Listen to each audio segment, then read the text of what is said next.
Did you know that your LLC can purchase and title a vehicle in your business name? But hold on, before you run to the dealership, there are a few things that lenders look at, and having an LLC or even an EIN is not enough. So, in today's video, I am going to be discussing business setup, business credit, revenue, PG versus no PG financing, and what you need to bring to the dealership. So, if you see me looking to the side, I'm looking at my notes. But if you want to know what business name financing really means, there are several pieces that people tend to lump together. So, the business can be the buyer or owner of the vehicle. The vehicle may be titled and registered to the business, subject to state requirements. The financing agreement can be in the business's name. The lender may still require the owner to personally guarantee the loan. Yes, they can still require you to do a personal guarantor. A true no PG commercial auto loan is a higher bar than what people are making it seem. The gurus will get on here and tell you all you need is an EIN. Go to the dealership, put the car in your name, in your business name. Not quite. So, business name does not automatically mean that there will be no personal guarantee. Let me say that again. Just because a car is in your business name does not mean that there's going to be a no personal guarantee requirement. So, you have to get your business lender ready first. Many people want to skip this step and go straight to purchasing a vehicle in their business name. And then they're shocked and surprised when they get denied because they had no idea that they had to prepare their business first. So, what do I mean by prepare your business? Well, for starters, you want to get your LLC or corporation properly established.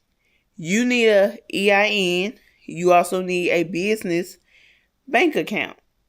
You need consistent legal business information, meaning that your business should be the same across the board no matter where they go to look you up. Your number should be the same. Your address should be the same. The name, the way your business is written out. If it's ABC LLC, it should say ABC LLC, not ABC Services. Like, everything has to align. And then you also have to have the appropriate business licenses when those are required. If your business industry or whatever kind of business you do, if there are licenses that are required, you must have those. You can't just operate and say, oh, well, I'm just not going to get those licenses. Your professional business contact information. You could do a local number, but you also need like a number for headquarters. So I would say get a toll-free number. That's that 1-800-888-866-855. Those are toll-free numbers. And those are the best numbers to get to make your business look more legit. Now, you also have to establish operating history, where the lender requires it. So most lenders are not going to give you a vehicle and your business is brand new and you have no proof that this business is even up and operating. So one way that this can be shown is through business revenue or cash flow. This shows lenders that your business is indeed a real business. It's making money. You are able to make the payments on this vehicle, because that's one thing they'll be concerned with is how is this going to get paid. So we're going to talk about that a little later about payments and requirements for that. But all in all, you do need business revenue and cash flow in spite of what they tell you. They say, oh, your business don't have to be making money. It does have to make money. It has to make something. How are you going to pay if the car is in your business name and that business isn't making any type of money? They're going to ask for, your bank statements and things of that nature. So your business credit profiles should be up to par as well. You have to build up to at least at 80 paydex scores, what I recommend to all of my clients. So let's move on. These requirements, and keep in mind, this is a quick disclaimer. This is not end all be all list of what you need and what you don't need, things of that nature. Basically, this is just some common guidelines, but the requirements can vary by lender and program. There is not one universal checklist every auto lender uses. So keep that in mind as you watch the rest of this video. So let's talk about business credit for a minute. Established business credit can strengthen your file, but business credit alone doesn't guarantee an approval nor does it eliminate a PG. So commercial bureaus that you may encounter, such as Dun & Bradstreet, Experian Business, and Equifax Business, those are just some of the main business bureaus, credit bureaus, that the lenders are going to look at when they're trying to make a decision on whether to lend you credit or not. And these are the services they use during underwriting. Underwriting is where they go through and they look at all your financials and everything, your whole business profile, and determine if you are qualified to have a business vehicle, if you are qualified to have a vehicle in your business name. So this is a big point that I'm about to bring up next. Revenue and cash flow does matter. I don't care if people telling y'all that y'all don't gotta have no cash flow. That's not true. The lender wants evidence that the business can actually afford the vehicle. So, depending on the program, that could involve business bank account statements, tax returns, financial statements, time in business, or other documentation. Keep that in mind because a lot of people only want to talk about bank statements, but bank statements are not the only way to prove what kind of money that your business is bringing in. Like I said, tax returns, financial statements. Some people want a profit and loss statement, which is a financial statement. They also want to know how long you've been in business. Some will not lend to new businesses. If your business is a year to 6 months old, 6 months to a year old, some lenders will not lend to you. So keep that in mind. And don't confuse having a high business score with having borrowing capacity. It's a difference. I promise you, the lender still wants to know that this payment is going to get paid, because having a high credit does not necessarily mean that you can afford the payments, if that makes sense. Like, you could have 100 paydex score, but you could also not have no real cash flow coming in, so you still can't make the payment, but your credit good. And you may have had some cash flow at one point, maybe the cash flow just stopped. Whatever the case may be, they have to know that they're going to get their money. And so a newer business may be able to finance a vehicle, but the owner may have to provide a PG or additional documentation. Sometimes they'll just accept more documentation to prove that you can pay them back. And an established business with strong revenue, cash flow, credit history, and an existing commercial borrowing relationship may have more options for corporate only financing. So that's what most people talk about. They want the corporate only financing. Some people don't qualify for corporate only financing. You still have to use a PG. And then I've noticed some of these gurus go here and tell y'all, go in there and tell them that you don't want to do a PG. It's not up to you. It's really not up to you when you think about it.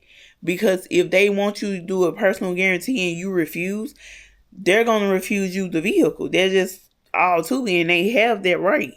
If everything does not align and your business is not ready from a lender perspective, your business is not ready to get a vehicle in the business name with corporate only financing, either you gonna get them their PG or you just not gonna walk away with that vehicle, drive away with that vehicle. Okay, so you can't say my LLC is 30 days old, so now I can go get a $70,000 vehicle without using my credit. That's where social media gets people in trouble, because they'll tell y'all that. And we're going to talk about the personal guarantees, just for those of you that may not fully understand what a PG is.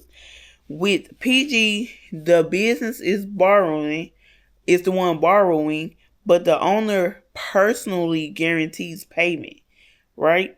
So without PG approval is based on the business, meaning the lender's commercial underwriting requirements, without the owner's personal guarantee.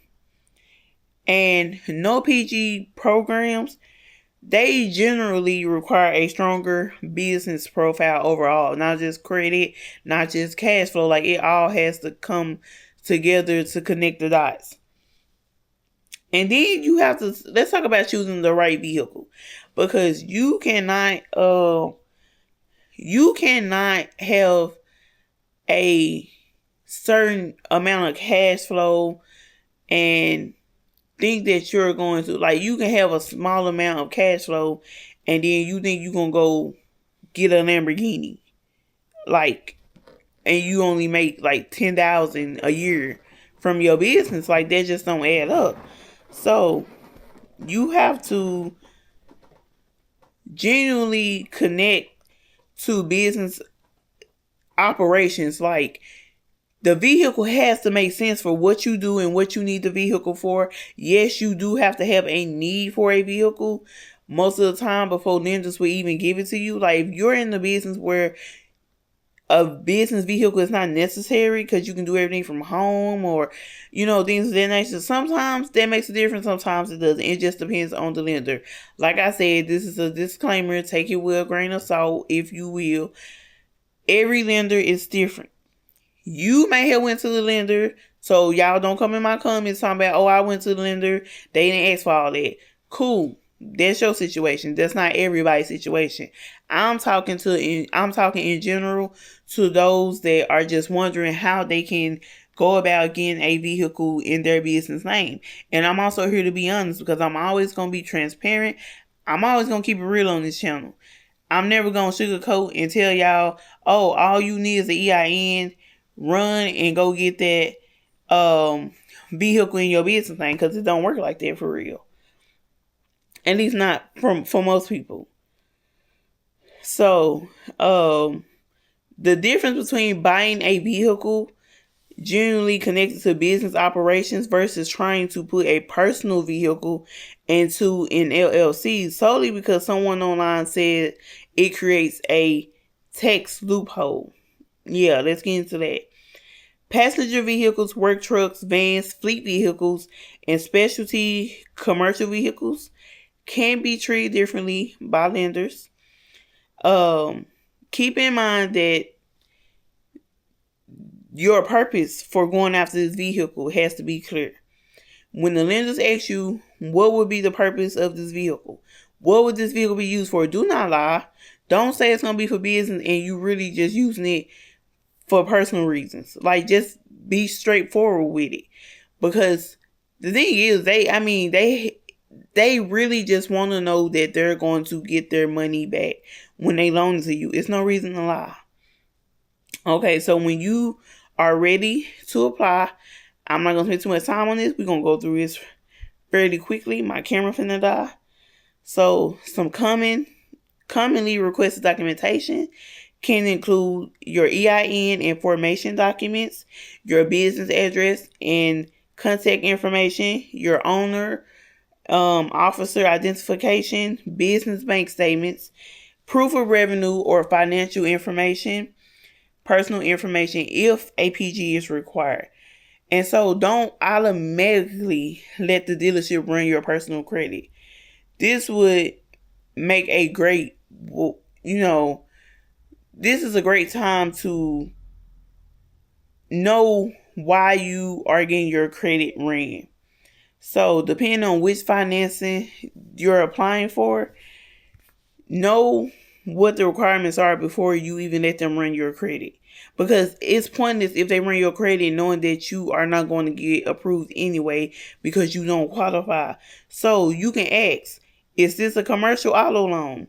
Will the vehicle be financed in the business's legal name? Does this program require a personal guarantee? That's important because if you don't plan to give a personal guarantee, why apply for a program that requires it, right? So are you putting my personal credit, business credit, or both? Again, you do not have to let them run your personal credit. But if they want a personal guarantee and their program requires a personal guarantee and you don't want to give it, either try to apply for another program they have or walk away from that dealership. That's the best thing you can do. And this can help you not to assume that you're applying for business only financing when the dealer is sometimes actually processing a personally guaranteed loan. So, auto financing also doesn't equal $0 down. Down payment requirements can depend on the lender, the vehicle, business strength, credit worthiness, loan to value, and the program that you're applying for. A stronger file generally gives you more negotiating power, but it doesn't promise a specific percentage. So, I'm going to do probably a part 2 to this later on. Next we're just going to talk about insurance, title, registration, and taxes. And how some people think that it gives them a write-off or, things of that nature. So, business ownership, well, let's just go knock it out. We got 7% on here. If it die, y'all, I'm going to come back, but I don't think it's going to die yet. So, business ownership of a vehicle can have tax implications and potential deductions. But how much you can deduct depends on actual business use and your tax situation. So you want to talk with a qualified tax professional. Quick disclaimer, I am a tax professional. Yeah, I'm a tax professional, so I can speak to this. But yeah, you can get deductions, but it just depends on your specific situation. And so I'm going to give y'all a realistic roadmap real quick. We're going to rapid fire this, y'all. I can't talk tonight, but we're going to get it out. You're going to form your business. You're going to build fundability. You're going to establish banking. You're going to build revenue and cash flow. Establish credit. Find commercial auto program. Compare PG, no PG options. Apply. And then you're going to title and insure your vehicle. And you do not, hear me out, you do not have to wait until every box is perfect. They just need to know that you can pay them back. So you just have to understand that a weaker business file is the more likely that the lender is going to want a personal credit or guarantee. So do not apply everywhere before becoming fundable. Do not think an EIN replaces credit worthiness, because it does not. Do not assume your LLC automatically qualifies for financing. Don't confuse business name financing with no PG financing. Buying trade lines just to chase a vehicle approval is a no-no. Misrepresenting business revenue, another no-no. Do not let multiple dealers, lenders run your credit without understanding what you're even applying for. Taking a payment the business can't comfortably support. Do not do it. You will regret it.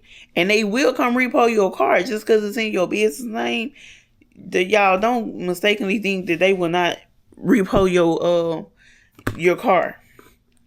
And do not assume every business vehicle is automatically 100% tax deductible. Y'all, my light died, so ignore it. Everything dying on me right now. That's my cue to get off of here. So, the vehicle isn't actually the first step. Fundability is. Before you start applying for a business auto financing, you want to make sure your business is structured in a way that lenders can actually approve. That's exactly what I help business owners with through my 360 fundability framework. So comment fundability if you need help getting ready to purchase a vehicle in your business name. That's it for this video, y'all, but stay tuned. I got some more videos coming that's going to help y'all get things rolling with your business. I'm going to see y'all in my next one. Bye, y'all.